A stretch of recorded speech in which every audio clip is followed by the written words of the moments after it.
Ever felt like an ad was speaking directly to you, like it knew your insecurities? It's not an accident. Companies spend billions of dollars studying human psychology to make it feel like you need their product. So in this video, we will discuss how companies try to gain your trust, the emotional and psychological tactics that they use in their ads, and what we can do so that next time we see ads, we kind of know what's going on. The first thing to understand is that companies aren't just selling products, they're trying to sell you their trust. Because once you trust them, they can manipulate you more easily without you realizing it. They kind of have this "we care about you" playbook. Companies use families, childhood nostalgia, heartfelt moments to build that trust. For example, a car commercial rarely talks about the features and capabilities of the car.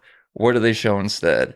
A dad and daughter driving off to college. They're not selling cars, they're selling an emotion. People smiling in a backyard, at a barbecue in the summertime.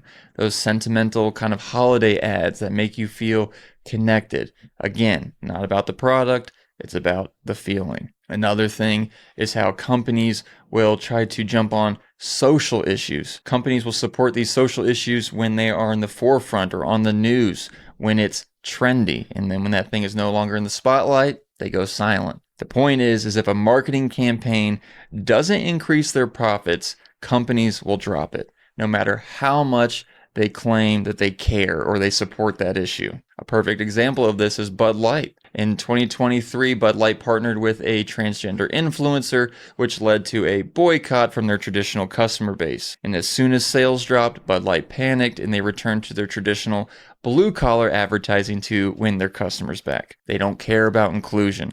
They don't care about anything unless what is the audience that's going to make us the most profitable. And that's the point, is that if these family ads and people smiling, coming home from work after a long day, whatever it is, if it wasn't relatable and played on our emotions, they wouldn't use it. Another example of this kind of stuff is like on social media. They have social media accounts, not even really selling products, but they're just trying to be your friend. How they have like a Twitter account of roasting people, or on Instagram or Facebook having funny memes, trying to act like they're real fun people that are relatable. And it's all marketing. Again, get your trust, manipulate you without you noticing. And here's the harsh truth. I know this sounds like I'm making companies out to be completely evil.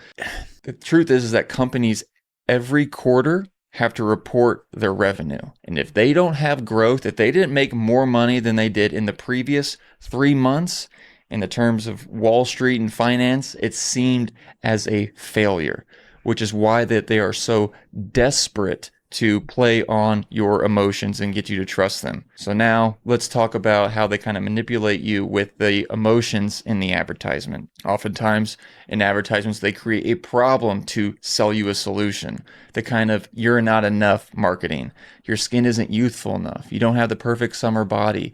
Your home isn't smart enough. And it's like, before you saw this ad, you were fine. And now you feel like you need something that you didn't need 15 seconds ago. Another tactic is the fear and anxiety-based types of selling. Insurance ads will say, "Are you really protected?" Security systems for your house, "Your family could be at risk." Or health supplements, where it's showing a guy smiling and in great shape running off of the edge of a dock into a lake.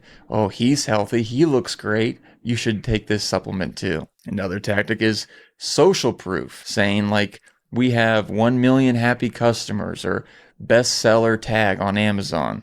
The fear of being left out, where paid influencers saying like, "Everybody uses this. I use this. If you're not using it, you're missing out," which makes you more likely to buy just to feel like you are part of that group. Another thing is like before and after effects, which are almost hilarious. You'll see things where before using this product and it shows a picture of a person like slouched and bad lighting and they look miserable. And then the after, that's like they're all happy and everything's great. That's another tactic. Another example is news and in social media, where a lot of news places, we don't think of them as companies, but that's exactly what they are. News outlets are trying to turn a profit like any other company. So what do they use? They use articles and their headlines with fear and anger to evoke negative emotions. And the reason they do that is because in our biology, our primary purpose is to survive.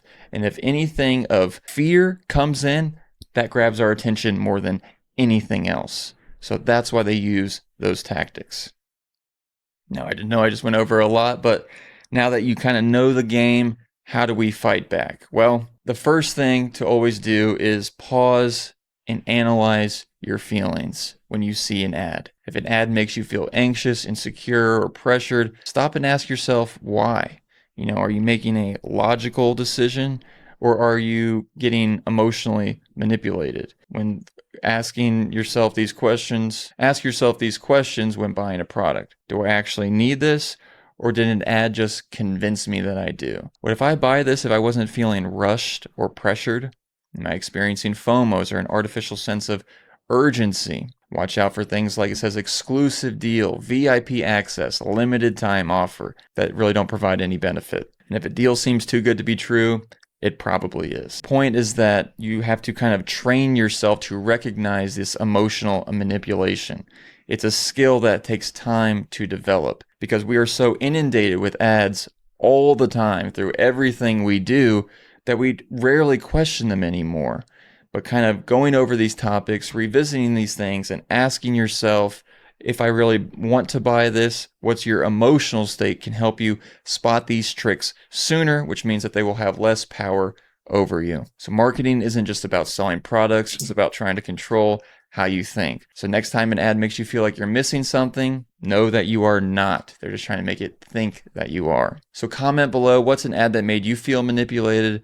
Is this something that kind of helped you see ads differently? And what specifically did you like? Or is there another example of a type of advertisement that really pisses you off?